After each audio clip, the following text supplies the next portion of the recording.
লামিসার এই হত্যাকাণ্ডের পর আমরা লক্ষ্য করছি এখনো পর্যন্ত স্বরাষ্ট্রমন্ত্রী কিংবা তার পক্ষ থেকে কেউ যাচ্ছেন না, কিন্তু আমরা দেখি বরকনেকে আমাদের প্রধানমন্ত্রীর পক্ষ থেকে উপহার পাঠানো হয়। আমরা দেখি আপনারা বিভিন্ন জায়গায় মৌজবাস্তি করেন। এখন পর্যন্ত ডিএমপির পক্ষ থেকে খোঁজ দেওয়া হয়েছে বলে আমরা জানি না। ডিএমপি বলেছে মব হবে না। আজকে মব দেখেছেন, আপনার পুলিশ বাহিনী দৌড়াতে শুরু করেছে ইতিমধ্যে। শেখ হাসিনার পুলিশ দৌড় শুরু করেছিল 17 বছর পর, আর আপনার পুলিশ দৌড় শুরু করেছে 3 মাসের মাথায়। তারপরে স্বরাষ্ট্রমন্ত্রী তার দায়িত্বে থাকার নৈতিকতা রাখেন না। তিনি বলেছেন আপনারা এই বিচার করতে পারবেন না, এই বিচার করার রেকর্ড আপনাদের নাই, আমার মেয়ার ফিরে পাবো না।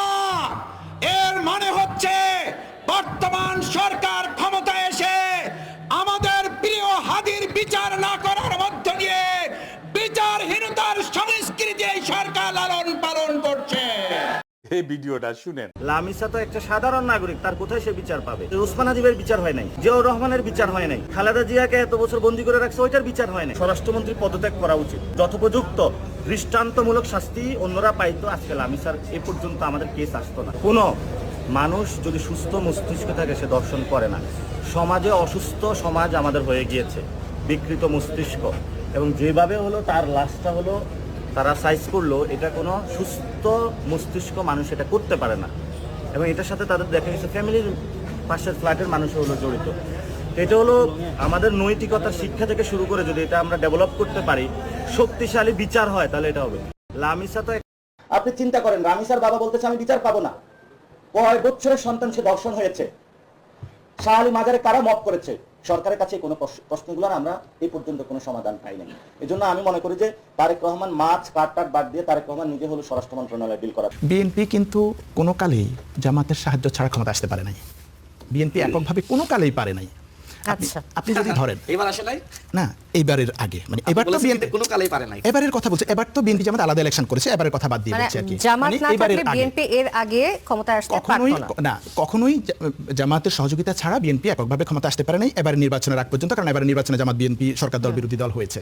আপনি যদি ইভেন হিস্ট্রিক্যালিও দেখেন, মেজর জিয়া যে পাওয়ারে আসছেন, মেজর জিয়াকে যে সিপাহী জনতার বিপ্লবের মাধ্যমে মুক্ত করা হলো, সেখানে যে সিপাহী জনতার স্লোগান হলো, আপনি দেখবেন ওখানে জাসদ ছিল এবং সেনাবাহিনী ছিল, জনতা ছিল। তো ওখানে স্লোগান দিয়েছে নারে তাকবীর আল্লাহু আকবার। জাসদ তো নারে তাকবীর আল্লাহু আকবার স্লোগান দেয় না। সেই স্লোগান কারা দিয়েছিল? জিয়াকে যখন মুক্ত করা হয়েছিল সেই জনতা কারা ছিল? সেই জনতা ছিল জামাতের লোকজন, সেই জনতা ছিল মুসলিম লীগ, সেই জনতা ছিল ইসলামপন্থী জনতা। সো জিয়াউর রহমানকে পাওয়ারে নিয়ে এসেছে ইসলামপন্থী জনতা, কারণ জিয়াউর রহমান নিজে একজন ইসলামপন্থী মানুষ ছিলেন। উনি ক্ষমতায় এসে আল্লাহর প্রতি পূর্ণ আস্থা বিশ্বাস সংযুক্ত করেছেন সংবিধানে এবং আরও নানান সংস্কার করেছেন। বিএনপি কিন্তু কোনো কালেই জামাতের সাহায্য ছাড়া ক্ষমতা আসতে পারে নাই। বিএনপি এককভাবে কোনো কালেই পারে নাই। আপনি যদি ধরেন 100 টাকা 50 টাকা 30 পার লেগুনায় রিপোর্ট দেখলাম যে একটা মোড়ে পল্লবীতে শুধু একটা মোড়ে 80 লক্ষ টাকা তোলা হয় পার ডে, মানে পার লেগুনা। এই মোড় যত লেগুনা ক্রস করবে 300 টাকা করে পার লেগুনা। আরেক জায়গায় বালুর ট্রাক যায়, পার ট্রাক 1000 টাকা। 100 টাকা 50 টাকা। Family card, well card, LPG card, diesel card, খামারি কার্ড। আমরা আপনার কাছে আরেকটা কার্ড চাই, একটা আমরা জাস্টিস কার্ড আপনার কাছে আমরা প্রত্যাশা করি। আপনি কার্ড বছরে 20টা দেন, জনগণের কাছে থাকে একটা কার্ড, সেটা হচ্ছে লাল কার্ড। আপনারা এখানে কেউ চাকরির জন্য রাস্তায় নেমে আসেন নাই, আপনারা কেউ চাঁদাবাজির জন্য রাস্তায় নেমে আসেন নাই, কেউ জমি দখল করার জন্য রাস্তায় নেমে আসেন নাই, কেউ ক্ষমতা দখল করার জন্য রাস্তায় নেমে আসেন নাই। আপনারা রাষ্ট্র সংস্কার চেয়েছিলেন, আপনারা চেয়েছিলেন কেউ যদি মত প্রকাশ করে তাকে বাসা থেকে তুলে নিয়ে আসা আর হবে না। আপনারা এমন একটা বাংলাদেশ চেয়েছিলেন যেই বাংলাদেশে গুম খুন করা হবে না। আপনি এমন একটা বাংলাদেশ চেয়েছিলেন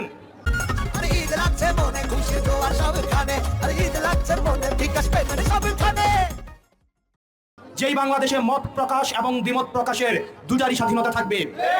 আপনি এমন একটা বাংলাদেশ চেয়েছিলেন যেই বাংলাদেশে প্রধানমন্ত্রীকে আপনি প্রশ্নের মধ্যে নিয়ে আসতে পারবেন। আপনি এমন একটা বাংলাদেশ চেয়েছিলেন যেই বাংলাদেশে একই শিক্ষা প্রতিষ্ঠানে মন্ত্রীর ছেলেও পড়বে আবার দপ্তরের ছেলেও পড়বে। আপনি এমন একটা বাংলাদেশ চেয়েছিলেন যেই বাংলাদেশে চিকিৎসার জন্য বিদেশে যেতে হবে না, করোনায় বা হামে বা নিউমোনিয়াও কাউকে মারা যেতে হবে না, আইসিইউর অভাবে কাউকে মারা যেতে হবে না, ঘুষের জন্য কারো চাকরি আটকে থাকবে না, থানায় দালাল থাকবে না, ভূমিতে দালাল থাকবে না, পুলিশ জাস্টিস ঘুষ খাবে না। আপনি এমন একটা বাংলাদেশ চেয়েছিলেন। অত্যন্ত পরিতাপের বিষয়, আমরা যতগুলো বিষয় বলেছি একটা বিষয়েরও পরিবর্তন হয় নাই। প্রিয় তরুণ প্রজন্ম, আজকে বাংলাদেশের এমন পরিস্থিতি তৈরি হয়েছে যেই পরিস্থিতিতে আজকে 7 বছরের শিশুকে ধর্ষণ করা হয়। অত্যন্ত পরিতাপের বিষয়, সেই শিশুর বাবা বুঝে গিয়েছে বিচার হবে না, সেজন্য উনি বিচার চাওয়া বন্ধ করে দিয়েছে। মাননীয় প্রধানমন্ত্রী, আপনি আমাদেরকে অনেক কার্ড দিচ্ছেন, ফ্যামিলি কার্ড, আপনি অনেক কার্ড দিচ্ছেন, কৃষক card, family card, well card, LPG card, diesel card, খামারি কার্ড। আমরা আপনার কাছে আরেকটা কার্ড চাই, একটা আমরা জাস্টিস কার্ড আপনার কাছে আমরা প্রত্যাশা করি। না হয় মনে রাখবেন, আপনি কার্ড বছরে 20টা দেন, জনগণের কাছে থাকে একটা কার্ড, সেটা হচ্ছে লাল কার্ড। এই কার্ড যতদিন না পর্যন্ত আপনি জাস্টিস নিশ্চিত করবেন, আপনার এই কার্ড কোনো কাজে আসবে না। 2 বছর পরে দেখা যাবে এই কার্ড নিয়ে সবাই বাসার মধ্যে উনু খেলে। প্রিয় নাঙ্গলকোটবাসী, প্রিয় তারুণ্য, আপনারা যারা এখানে আছেন, আপনারা আমাদের ব্যর্থতা মনে করিয়ে দেন, একই সাথে সাথে আপনারা আমাদেরকে আশাবাদী করেন। কারণ এইখানে যারা আছেন, আপনাদের কারু বেগম পাড়ায় কোনো বাড়ি নাই। আপনারা এইখানে যারা আছেন, কারু মামা চাচার পরিচয় এখানে বসেন নাই। এইখানে যারা আছেন, আপনাদের নেতার গাড়ির পিছনে দৌড়াইতে হয় না। আপনারা এইখানে যারা আছেন, আপনাদেরকে কোনো রাজনৈতিক লাঠিয়াল বাহিনীতে রূপান্তর করা হবে না। আপনারা এইখানে এমন মানুষ আছেন যারা এনসিপি যদি কোনো ভুল করে সেটার আপনারা সমালোচনা করেন। প্রিয় তারুণ্য, আমরা এমন একটা রাজনৈতিক দল গঠন করেছি যে রাজনৈতিক দল অন্য কেউ সমালোচনা করতে হয় না, সেটা নিজ দলের মধ্যেই সমালোচিত হয়। কোনো নেতিবাচক কাজ যদি করে, নিজ দলের কর্মীরাই সেটাকে জবাবদিহিতার মধ্যে নিয়ে আসে। প্রিয় তারুণ্য, এই দেশটা আমাদেরকে করতে হবে। আমরা দেখেছি এই রাজনৈতিক ভাষণে রাজনৈতিক নেতারা তার সন্তানদেরকে বিদেশে রাখে দেশের শিক্ষা ব্যবস্থার উন্নতি করতে চায়। আমরা দেখেছি এদেশের রাজনীতিবিদরা নিয়মিত চেক আপ করে সিঙ্গাপুরে চেক আপ করে এসে সে দেশের স্বাস্থ্য ব্যবস্থা পরিবর্তন করতে চায়। এই মুনাফিকে আমরা আর বরদাস্ত করব না। এই মুনাফিকে আর চলতে পারে না। এই মুনাফিকি চলতে দেওয়া হবে না। যে সার্ভিস উৎপাদন করে তাকে সার্ভিস ভোগ করতে হবে। প্রিয় তরুণ প্রজন্ম, আমরা দেখেছি এদেশে ইলিয়াস আলীকে গুম হতে হয়েছে, এদেশে হাদি ভাইকে হত্যার শিকার হতে হয়েছে, এদেশে আবরার ফাহাদকে হত্যা করা হয়েছে, এদেশে শহীদ আলিফকে শহীদ করা হয়েছে। আমরা একটা বিচারও আমরা পাই নাই। মাননীয় প্রধানমন্ত্রী, আমরা দেখেছি আপনার দলের নেতা কর্মীদেরকে গুম খুন হত্যা নিপীড়নের মধ্য দিয়ে এদেশের অনেকগুলো ফোর্স আপনাদের জীবনকে দুর্বিষহ করে তোলা হয়েছে। মাননীয় প্রধানমন্ত্রী, আপনাকে মনে করিয়ে দিচ্ছি, যদি ভুলে গিয়ে থাকেন, আশা করি ভুলেন নাই, তবে মনে হচ্ছে আপনার কার্যক্রম দেখে আপনি ভুলে গিয়েছিলেন।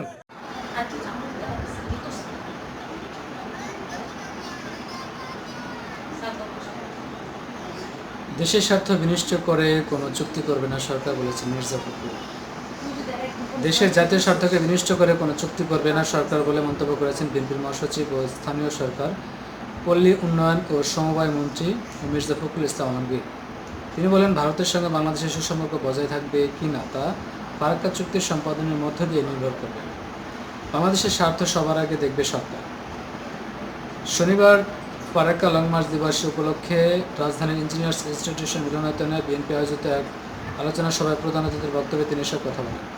আলোচনা সভার আয়োজন করে বিএনপি মহাসচিব বলেন, চলতি বছর চুক্তি শেষে ফারাক্কা চুক্তি নবায়নে ভারতকে এগিয়ে আসতে হবে। তবে বাংলাদেশের স্বার্থ রক্ষা করেই ফারাক্কা ব্যারেজ চুক্তি নবায়ন করা হবে। পদ্মা ব্যারেজ নির্মাণের সিদ্ধান্ত একটি ঐতিহাসিক সিদ্ধান্ত বলে মন্তব্য করেন মির্জা ফখরুল। তিনি বলেন, ফারাক্কা নিয়ে বিএনপি মহাসচিব বলেন, বাংলাদেশের জনগণের অভিপ্রায় ও জাতীয় স্বার্থকে গুরুত্ব দিয়ে ফারাক্কা ইস্যু সমাধান, আলোচনা ও চুক্তি করতে হবে। মির্জা ফখরুল বলেন, এটি গোষ্ঠীর কয়েকজন নেতা বিভিন্নভাবে এই সরকারের বিরুদ্ধে কথা বলছে এবং অস্থিতিশীলতা তৈরির চেষ্টা চলছে।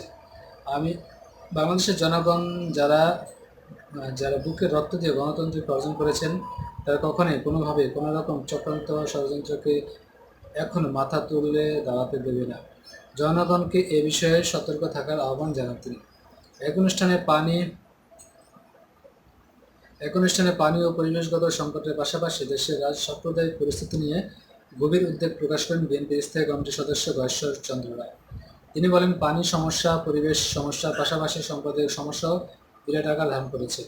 যে উগ্র সাম্প্রদায়িকতা বিকাশ ঘটেছে সেটি নিয়ন্ত্রণ দরকার। ভারতের পশ্চিমবঙ্গের মুখ্যমন্ত্রী ও সাম্প্রদায়িকতা উস্কে দিচ্ছে বলে অভিযোগ করেন গয়েশ্বর চন্দ্র রায়। তিনি বলেন, প্রতিবেশীর সঙ্গে ঝগড়া করব না, তবে দাসত্বের শৃঙ্খলে আটকে থাকব না। আলোচনার সভায় আরও উপস্থিত ছিলেন বিএনপির স্থায়ী কমিটির সদস্য ডক্টর আব্দুল মেন খান, সিনিয়র যুগ্ম মহাসচিব রুহুল কবির রিজভী, ভাইস চেয়ারম্যান শামসুজ্জামান দুদু, বিএনপির প্রচার সম্পাদক সুলতানা সালাউদ্দিন টুকু প্রমুখ। জনগণ চাইলে কুমিল্লা বিভাগ হবে বলেছেন প্রধানমন্ত্রী।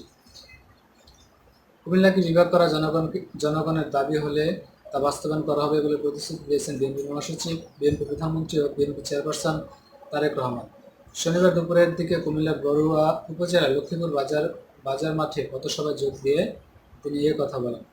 পর্যায়ক্রমে সব ওয়াদা পালন করার কথা জানিয়ে তারেক রহমান বলেন, নির্বাচনে বিএনপিকে জনগণ যে ওয়াদা দেয় সেগুলো অক্ষরে অক্ষরে পালন করে। এরই মধ্যে ফ্যামিলি কার্ড, খালফন কর্মসূচি ও ধর্মীয় প্রতিষ্ঠানের দায়িত্বে থাকা ইমাম মুয়াজ্জিনদের সম্মানের ব্যবস্থা করা হয়েছে।